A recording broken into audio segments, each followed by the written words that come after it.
After days of setbacks, a cabinet nominee dropping out, a resigned national security advisor, and a court rejection of his travel ban, President Trump went on the offensive today. At a 77-minute-long news conference, he rejected charges of ties between his campaign and Russia, blasted the intelligence community for leaks, and repeatedly attacked the news media. The president said he inherited a mess at home and abroad, but he dismissed the notion of a White House in turmoil. I turn on the TV, open the newspapers, and I see stories of chaos. Chaos. Yet it is the exact opposite. This administration is running like a fine-tuned machine, despite the fact that I can't get my cabinet approved. Let me list to you some of the things that we've done in just a short period of time. I just got here. I got here with no cabinet. Again, each of these actions is a promise I made to the American people. So we'll go over just some of them, and we have a lot happening next week and in the weeks coming. We've withdrawn from the job-killing disaster known as Trans-Pacific Partnership. We're going to make trade deals, but we're going to have one-on-one deals, bilateral.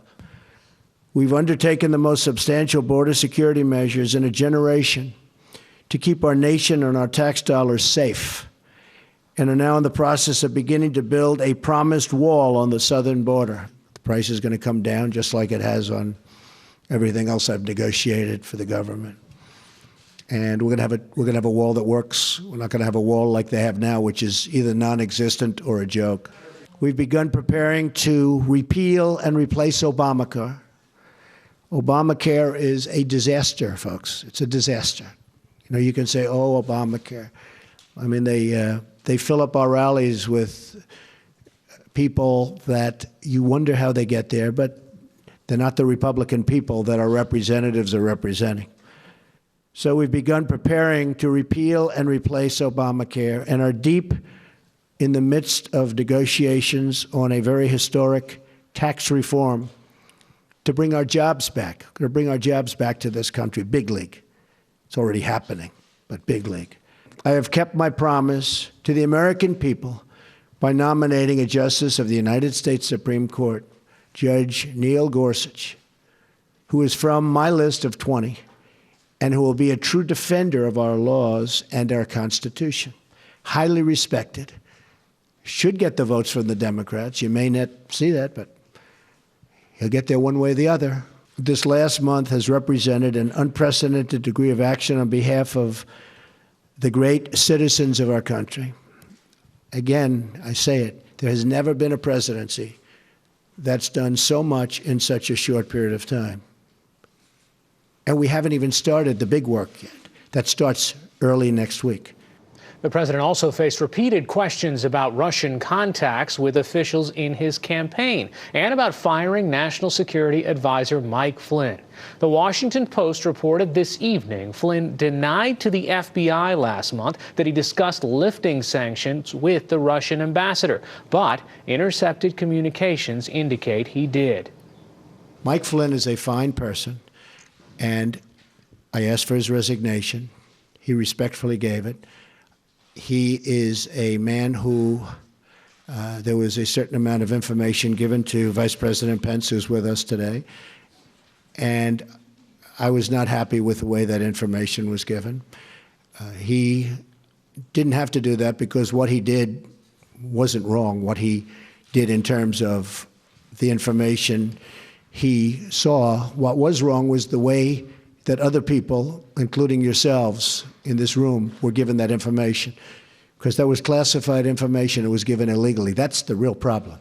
What will you do on the leaks you have said twice today? Yes, we're looking at them very, very serious. I've gone to all of the folks in charge of the various agencies, and I've actually called the Justice Department to look into the leaks. Those are criminal leaks. They're put out by people either in agencies. I think you'll see it stopping because now we have our people in. You know, again, we don't have our people in because we can't get them approved by the Senate. Did you direct Mike Flynn to discuss sanctions with the Russian ambassador? No, I didn't. No, I didn't. No, I didn't. But Mike, excuse me. No, I fired him because of what he said to Mike Pence. Very simple. Mike was doing his job. He was calling countries and his counterparts. So it certainly would have been okay with me if he did it. I would have directed him to do it if I thought he wasn't doing it. I didn't direct him, but I would have directed him because that's his job. During your campaign, did anyone from your team communicate with members of the Russian government or Russian intelligence? And if so, what was the nature of those conversations? And I can tell you, speaking for myself, I own nothing in Russia. I have no loans in Russia. I don't have any deals in Russia. President Putin called me up very nicely to congratulate me on the win of the election. He then called me up extremely nicely to congratulate me on the inauguration, which was terrific. But so did many other leaders, almost all other leaders from almost all other countries. So that's the extent. Russia is fake news. This is fake news put out by the media. The false reporting by the media, by you people, the false, horrible, fake reporting makes it much harder to make a deal with Russia. And probably Putin said, you know, he's sitting behind his desk and he's saying, you know, I see what's going on in the United States. They follow it closely. It's going to be impossible for President Trump to ever get along with Russia because of all the pressure he's got with this fake story, okay? Is Putin testing you, do you believe, sir? No, I don't think so. I think Putin probably assumes that he can't make a deal with me anymore because politically it would be unpopular for a politician to make a deal. I can't believe I'm saying I'm a politician, but I guess that's what I am now. Because, look, it would be much easier for me to be tough on Russia, but then we're not going to make a deal. Now, I don't know that we're going to make a deal. I don't know. We might not. But it would be much easier for me to be so tough. The tougher I am on Russia, the better. But you know what? I want to do the right thing for the American people. And to be honest, secondarily, I want to do the right thing for the world. Thank you. I just was hoping that we could get a yes or no answer on one of these questions involving Russia. Can you say whether you are aware that anyone who advised your campaign had contacts with Russia during the course of the election? Well, I told you, General Flynn obviously was dealing, so that's one person, but he was dealing as he should have been. During the election? No, nobody that I know of. Nobody so you're not aware of any contacts during the course of the election? How many times do I have to answer this question? Can you just say Russia yes or no is on a it? ruse. Yeah, I know you have to get up and ask a question, so important. Russia is a ruse. I have nothing to do with Russia. Haven't made a phone call to Russia in years. Don't speak to people from Russia. Not that I wouldn't. I just have nobody to speak to. I spoke to Putin twice. He called me on the election. I told you this. And he called me on the inauguration a few days ago. We had a very good talk, especially the second one. Lasted for a pretty long period of time. I'm sure you probably get it because it was classified, so I'm sure everybody in this room perhaps has it. But we had a very, very good talk. I have nothing to do with Russia. To the best of my knowledge, no person that I deal with does. Mr. Trump also defended his ban on travelers from 7 mostly Muslim nations. It has been blocked in federal court. Today, the Justice Department announced that the order will be rescinded. The president said that a new one is coming, and he addressed the fate of immigrant children shielded from deportation under the so-called Daca program. Let me tell you about the travel ban. We had a very smooth rollout of the travel ban, but we had a bad court. Got a bad decision. We had a court that's been overturned. Again, may be wrong, but I think it's 80% of the time. A lot. We had a bad decision. We're going to keep going with that decision. We're going to put in a new executive order next week sometime. But we had a bad decision. Now, what I wanted to do was do the exact same executive order, but said one thing. And I said this to my people. Give them a 1-month period of time. But General Kelly, now Secretary Kelly, said, if you do that, all these people will come in the month, the bad ones. You do agree there are bad people out there, right? They're not everybody that's like you. You have some bad people out there. So Kelly said, you can't do that. And he was right. As soon as he said it, I said, wow, never thought of it. I said, how about 1 week? He said, no good. You got to do it immediately because if you do it immediately, they don't have time to come in. Now, nobody ever reports that, but that's why we did it quickly. Can you give us more details on the executive order you plan for next week, even its broad outlines? Yeah. Will it be focused on specific countries? Sure. And in addition, on the Daca program for immigration, right. What is your plan? Do you plan to continue that program or to end it? We're going to show great heart.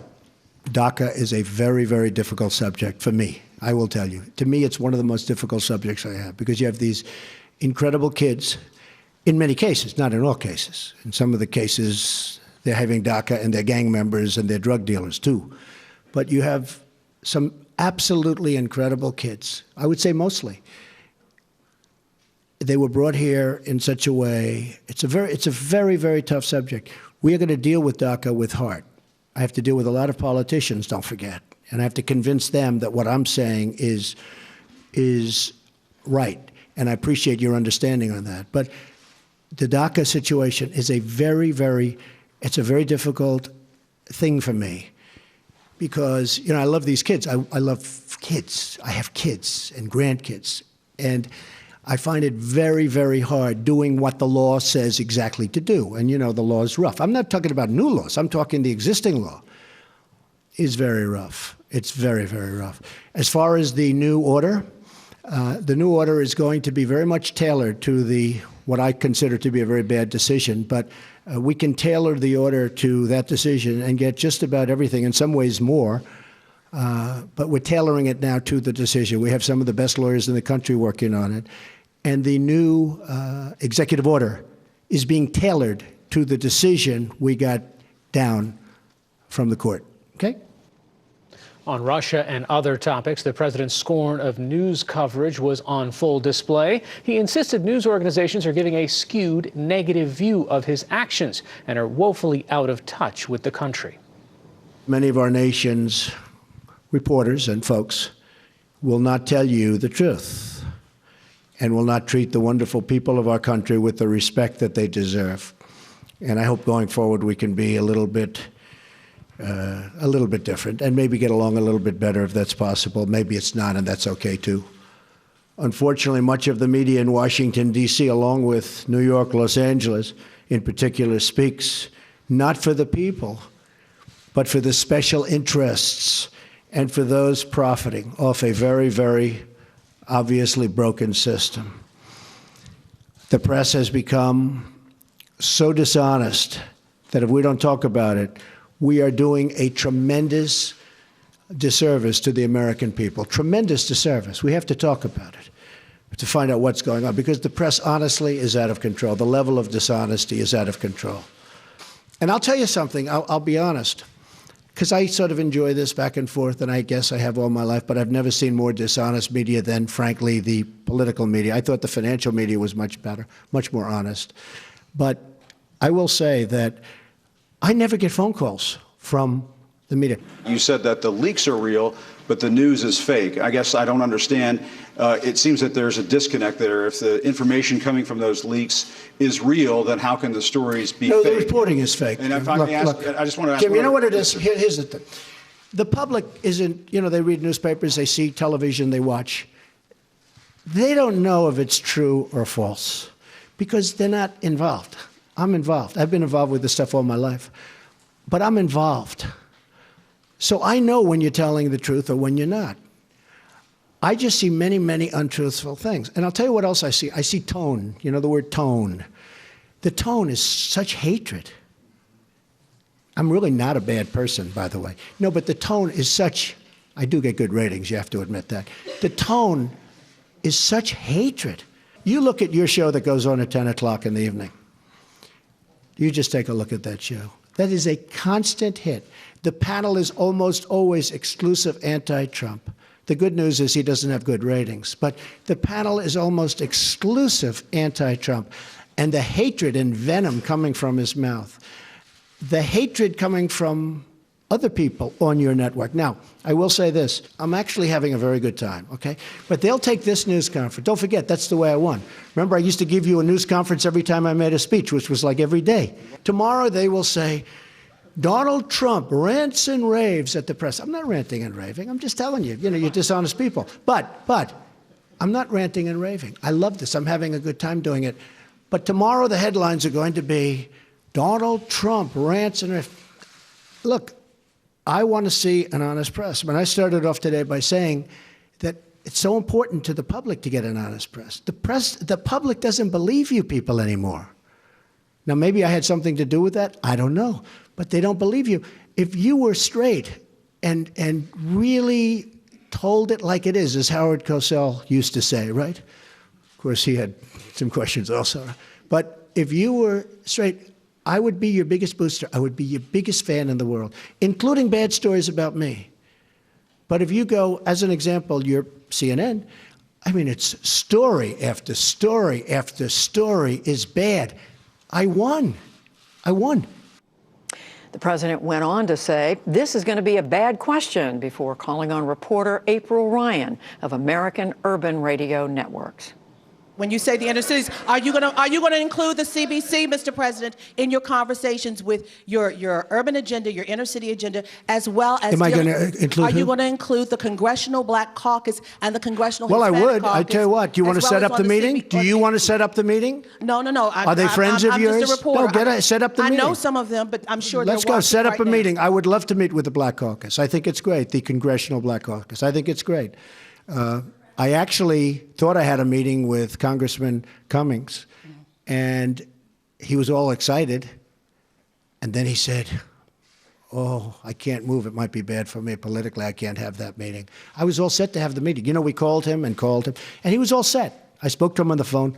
Very nice guy. I hear he wanted that meeting with you as well. He wanted it. For the record, the Congressional Black Caucus says it has been asking to meet with the president but never received a response. That leads us to our final highlight, an exchange where Mr. Trump was called out for making another false statement. We got 306 because people came out and voted like they've never seen before. So that's the way it goes. I guess it was the biggest Electoral College win since Ronald Reagan. You said today that you had the biggest electoral margin since Ronald Reagan with 304, 306 electoral votes. In fact, President Obama got 365. Well, I'm talking about Republicans. The President Obama 332 and George H.W. Bush 426 when he won as president. So why should Americans trust? Well, no, I was given that information. I don't know. I was just given. We had a very, very big margin. I guess my question is, why should Americans trust you when you accuse the information they receive of being fake when you're providing information? Well, I don't know. I was given that information. I've seen that information around, but it was a very substantial victory. Do you agree with that? You're the president. Okay, thank you. And our own Lisa Desjardins joins us now from the White House. Lisa, one of the things that he said about General Michael Flynn, that he wasn't hesitating to fire him, partly because he had a replacement in mind. What's the latest we know about that? Right, we do have some news, as it seems we can't get 2 minutes today without more news. CBS and the Financial Times are reporting that General Robert Harwood, who was the Trump choice to replace Michael Flynn, he's a U.S. Navy SEAL, former admiral, retired admiral, has declined to take that position. So that leaves a major key position in the White House still to be filled. The White House seems to be searching. We have asked the White House for comment on that. They have not gotten back to us, but the reporting that Trump's choice to replace Flynn has declined to take the job. Lisa, also at the top of this press conference today was actual news that the president wanted to make, which was the nomination of the replacement candidate for the Department of Labor.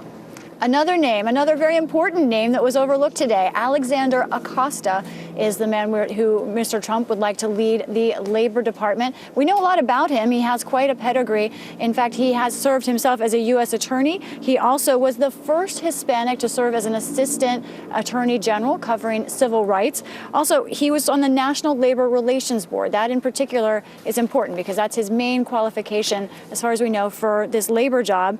Currently, he is the dean of the College of Law at the Florida International University. He would be the first Hispanic on President Trump's cabinet. We're waiting for a reaction from Capitol Hill to his name. He is well known here, and one thing the White House likes, Hari in particular, is that he's gone through confirmation process before in Senate 3 times. One of the things I want to follow up on is something that you were asking the president today. Yeah. What's happening? What's the latest with the executive order? Right. Such a critical piece of information. The president, as we played for our audience, said he will have a new order out next week. It seems that this next order is an attempt to almost replicate the past order, but line it up so that it passes some kind of court muster.